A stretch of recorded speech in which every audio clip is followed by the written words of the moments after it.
جناب سلیمان کی دلجوئی کی خاطر حضور نے ممبر چھوڑا، صحابہ نے حضور کو رستہ دیا اور آقا ممبر چھوڑ کر خود چل کر سلیمان فارسی کے قریب تشریف لے آئے آخری صفوں میں، اور سرکار نے فرمایا سلیمان روتے کیوں ہو؟ حضور نے حال پوچھا تو گویا پھوٹ پھوٹ کے رو پڑے، کہنے لگے حضور مجھے ایک جھگڑا ہو گیا تھا گلی میں ایک شخص کے ساتھ، اس نے کہا کہ تیرا خاندان کیا ہے، تو اپنی اصل اپنی نسل تو بتا، تو فارسی ہو کر یعنی عربیوں سے بات کرے گا؟ سلمان بول رہے ہیں چہرے مصطفیٰ پر جلال آ رہا ہے۔ جب بتا چکے حضور کی خدمت میں، سرکار نے جناب سلمان کو یہاں سے پکڑا ہاتھ سے، خود آگے چل رہے ہیں اور سلمان کو اپنے ساتھ جلال کے ساتھ حضور پکڑ کر لا رہے ہیں ممبر کی طرف۔ ممبر پہ آئے اور سلمان کو یوں ہاتھ پکڑ لیا حضور نے، اور سرکار نے فرمایا کون ہے جو سلمان سے اس کا نسب پوچھ رہا تھا؟ فرمایا مدینہ والوں، تم میں سے کسی نے سلمان سے اس کا خاندان پوچھا ہے؟ اگر سلمان کا خاندان جاننے کا اتنا ہی شوق ہے تو حضور نے ممبر رسول پر، سرکار نے ممبر پر جمعہ کے دن نماز کے وقت سرکار نے فرمایا سلمان منا اہل البیت، فرمایا سلمان سے اس کے خاندان کا پوچھنے والوں، سلمان فارسی کا وہی خاندان ہے جو مجھ محمد مصطفیٰ کا خاندان۔ اس کا بھائی دیکھنا ہو تو علی کو دیکھ لو،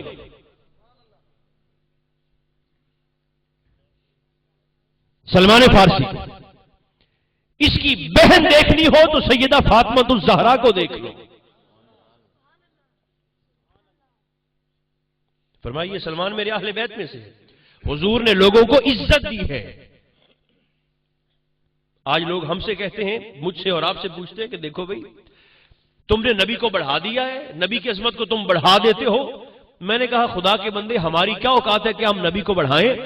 تو نے نبی کی شان سنی ہے اپنے مولویوں سے، اور تیرے مولوی نے نبی کی شان کو گھٹا اتنا دیا ہے کہ جب تو ہمارے سامنے بیٹھ کر سنتا ہے تجھے نبی بڑا ہوا محسوس ہوتا ہے۔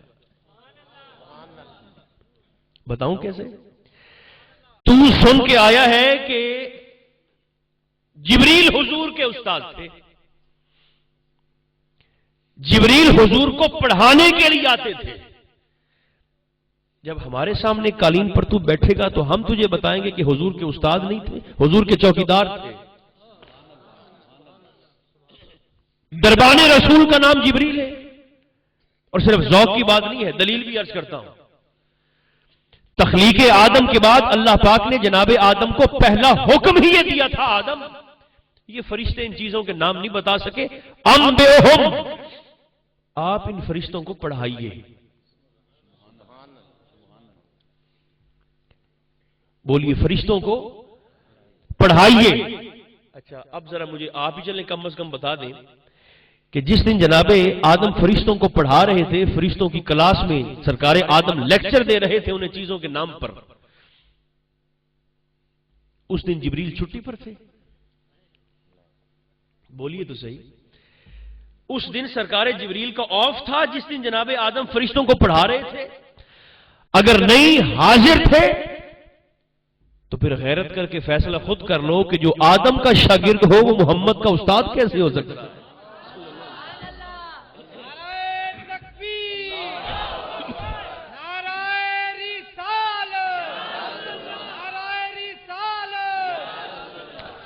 صفی اللہ سے پڑھنے والا حبیب اللہ کا استاد کیسے ہو سکتا ہے؟ میرے دوستو بات عقل میں آتی ہے کسی طرف سے بھی؟ حضور کے استاد سے سرکار کو پڑھانے آتے تھے۔ تو اپنے مولوی صاحب سے سن کے آیا ہے کہ نبی 40 سال کے بعد نبی بنے، ہمارے سامنے بیٹھو گے تو ہم تمہیں بتائیں گے کہ تم 40 سال لیٹ ہو، حضور 40 سال پہلے نبی نہیں بنے۔ یہ لوگوں کا طریقہ ہے کہ لوگ اپنی خباثتیں، اپنی کوتاہیاں دوسروں پہ ڈال دیتے ہیں۔ 40 سال کے بعد نبی بنے، جب ہمارے سامنے آؤ گے تو ہم بتائیں گے 40 سال کیا ہوتا ہے، حضور تو آدم سے بھی پہلے نبی تھے۔ اچھا اس بات پر بھی پریشانی ہے کہ دیکھو جی آدم سے پہلے نبی کیسے تھے، حضور آدم سے پہلے کیسے تھے؟ میں نے کہا حضور کی تو بات ہی نہ کرے، آدم سے پہلے تو مٹی بھی تھی۔ بھئی مٹی بھی مخلوق ہی ہے نا، تو سرکار آدم علیہ السلام سے پہلے تو مٹی بھی تھی، حضور کی تو بات ہی آپ نہ کریں۔ کیا طرفہ تماشا ہے کہ اس دور کے بونے اپنے سے بڑے لوگوں کا قد ناپ رہے ہیں۔ 40 سال کے بعد نبی بنے؟ میں نے کہا ہرگز نہیں بنے۔ اعلان نبوت 40 سال کے بعد ہوا ہے۔ اور سیرت رسول کہاں سے شروع کرتے ہیں؟ حلیمہ سعدیہ کی اونٹنی سے رضی اللہ تعالیٰ عنہ، کہ جب جناب حلیمہ سعدیہ کی اونٹنی مکہ میں آئی، کمزور سی تھی، رفتار بھی نہیں تھی، دودھ بھی نہیں تھا تھنوں میں، حال بھی کوئی نہیں تھا، بڑی ماڑی سی، پتلی سی، دبلی سی، لاغر سی، کمزور سی۔ جب حضور بیٹھے اونٹنی موٹی ہو گئی، تھن دودھ سے بھر گئے، رفتار تیز ہو گئی۔ تو میں نے کہا آپ کو پھر شرم نہیں آتی یہ سیرت بیان کرتے ہوئے؟ اونٹنی کو پتا چل گیا ہے یہ رسول ہے، جو خود رسول ہے اسے 40 سال پتہ ہی نہیں چلا کہ میں رسول۔ دیکھیں نا ہم کون ہوتے ہیں حضور کو بڑھانے والے یا خدا پناہ سرکار کی عظمت میں اضافہ کرنے والے؟ جب اللہ کا وعدہ ہے حضور سے وَلَلْآخِرَةُ خَيْرٌ لَكَ مِنَ الْأُولَىٰ، حبیب آپ کی ہر آنے والی گھڑی، گزری ہوئی لمحے اور گھڑی اور وقت سے بہتر ہوگی۔ لیکن جو بات عرض کرنے لگا ہوں وہ یہ ہے کہ میرے دوستوں، سرکار دو عالم علیہ السلام نے مساوات کا، برابری کا درس دیا ہے۔ اگر گورا اور کالا برابر ہے تو یہ میرا جملہ یاد فرمائے، مرید اور پیر بھی برابر ہے۔ حفظ مراتب اپنی جگہ پر، مگر حقوق و فرائض وہی مرید کے ہیں جو پیر صاحب کے ہیں۔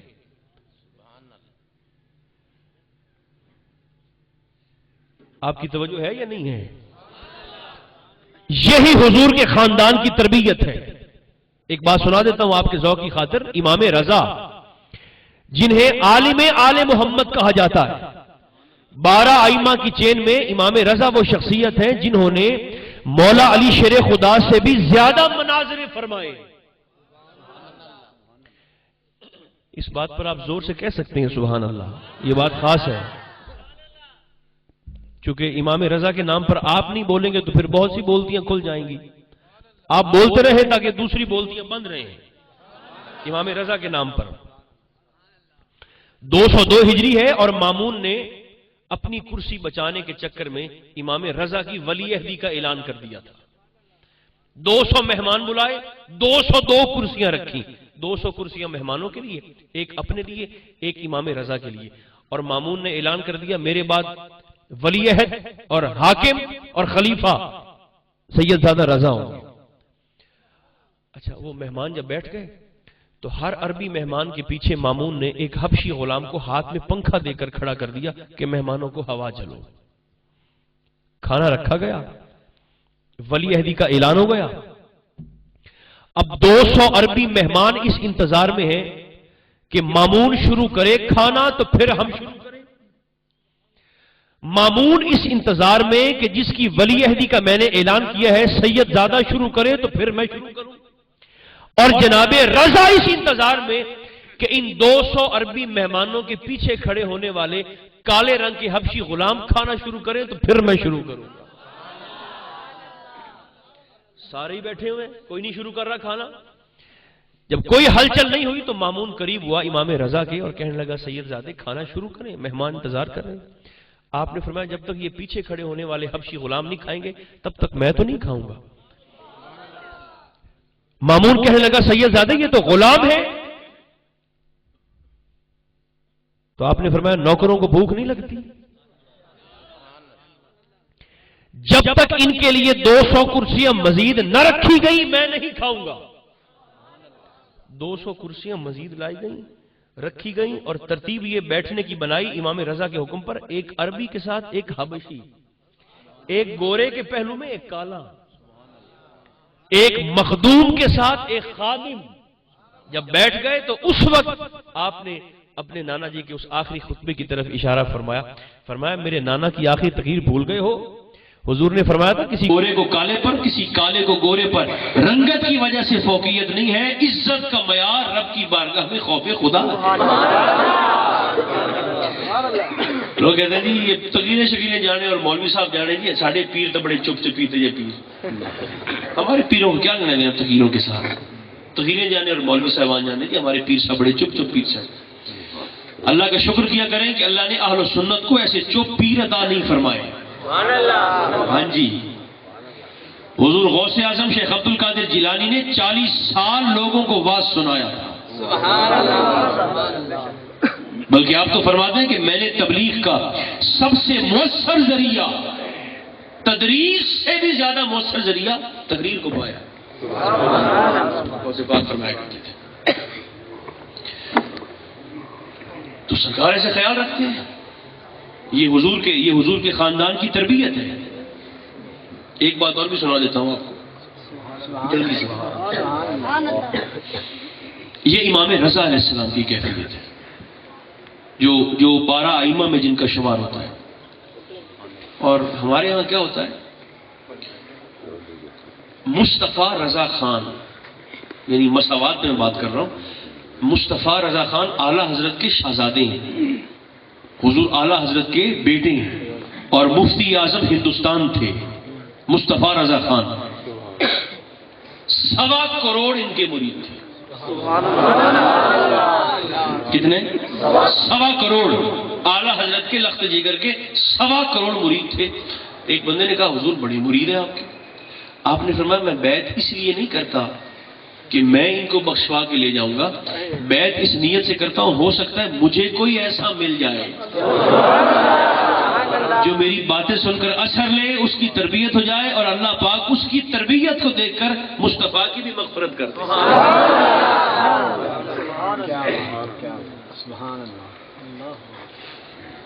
یہ آپ کا طریقہ ہے. بلکہ میں آپ کو ایک اور حدیث پاک سناؤں. یہ زید بن حارثہ ہے نا، بیٹے ہیں اسامہ بن زید. اسامہ غلام کے بیٹے ہیں اسامہ بن زید. حضور کا یہ طریقہ تھا، آج تو ہم اپنے بچوں کو نہیں اٹھاتے، سرکار کا یہ طریقہ تھا. حضور ممبر پہ بیٹھ کر ایک طرف امام حسن کو بٹھاتے، آپ حیران ہو جائیں گے، اور دوسری طرف غلام کے بیٹے اسامہ کو بٹھاتے اور دونوں کے لیے دعا کرتے کہ مولا میں ان دونوں سے محبت کرتا ہوں، تو بھی ان دونوں سے محبت فرما. اس سے بھی ایک قدم آگے بڑھ کر عرض کرتا ہوں، جب مکہ فتح ہو رہا ہے تو حسنین کریمین بھی موجود تھے کہ نہیں تھے؟ لیکن حضور کی گودی میں میرے دوستو جب یعنی مکہ فتح ہوا، سرکار کی گودی میں امام حسن نہیں ہے، حضور کی گودی میں جناب حسین علیہ السلام نہیں ہے، بلکہ حضور نے انہی اسامہ کو اٹھا رکھا ہے.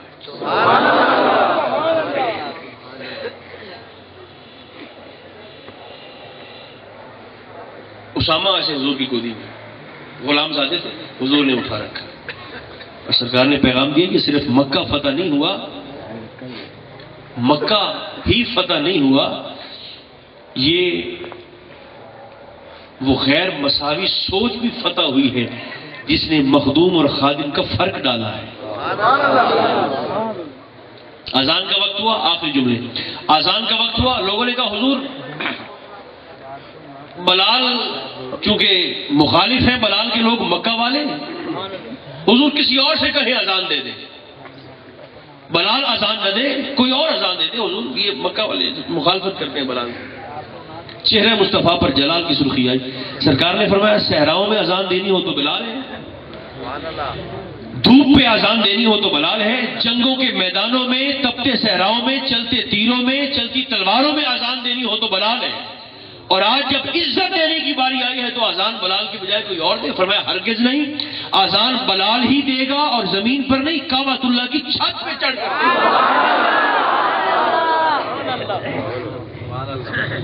لوگوں کی مخالفت اور رائے دینے کے باوجود چونکہ ان کو حکم تھا وشاورہم فی الامر، حضور کو حکم تھا کہ لوگوں سے آپ اپنے ساتھیوں سے مشاورت بھی کر لیا کیجیے، تو اسے بھی کوئی یعنی بے ادبی نہ سمجھا جائے، یہ حصہ تھا ان کا. انہوں نے کہا حضور آپ بلال کی بجائے کسی اور سے کہتے. سرکار نے فرمایا نہیں، یہ غلام تھا، خریدا گیا ہے، آج عزت دینے کی باری آئی تو سرکار نے فرمایا یہ کعبۃ اللہ کی چھت پہ چڑھ کر اللہ کا نام بلند کرے گا۔ آپ کیا سمجھتے ہیں کہ بلال نے کعبۃ اللہ کی چھت پہ کھڑے ہو کر جو اذان دی ہے بس وہ اذان ہی تھی؟ ہرگز نہیں، حضور نے مجھے اور آپ کو پیغام دیا ہے، بلال کو کعبے کی چھت پہ چڑھا کر حضور نے پیغام دیا ہے کہ جہاں اللہ کے گھر کی ظاہری بلندی 54 فٹ 9 انچ جو اب ہے، جہاں ظاہری بلندی اللہ کے گھر کی ختم ہوتی ہے نا، فرمایا وہاں سے آگے میرے حبشہ کے کالے رنگ کے بلال کے قدموں کا آغاز ہوگا۔ فرمایا پہلے کعبۃ اللہ کی چھت تک پہنچو، پھر اس سے آگے بلال کے قدم ہیں، اور پھر کہاں بلال کا سر، اور پھر کہاں محبوب کی چوکھٹ، اور پھر کہاں محبوب کے قدمین، اور پھر کہاں مقام مصطفیٰ۔ مساوات، یہ ہماری تربیت کا ہے۔ آج کی درخواست یہ ہے کہ لوگوں سے محبت کریں، ان کی زندگی میں کریں، ان کی زندگی میں محبت کر لیں۔ مرنے کے بعد اگر آپ نے سونے کا کبہ اور مینار بھی بنا دیا میرے دوستوں، کسی کام کا نہیں ہے۔ مولانا روح فرماتے ہیں ہر بندے نے اللہ تک پہنچنے کے لیے الگ الگ سیڑھی اختیار کی ہے۔ کسی نے نماز کو سیڑھی بنایا، کسی نے روزے کو سیڑھی بنایا، کسی نے سخاوت کو سیڑھی بنایا۔ مولانا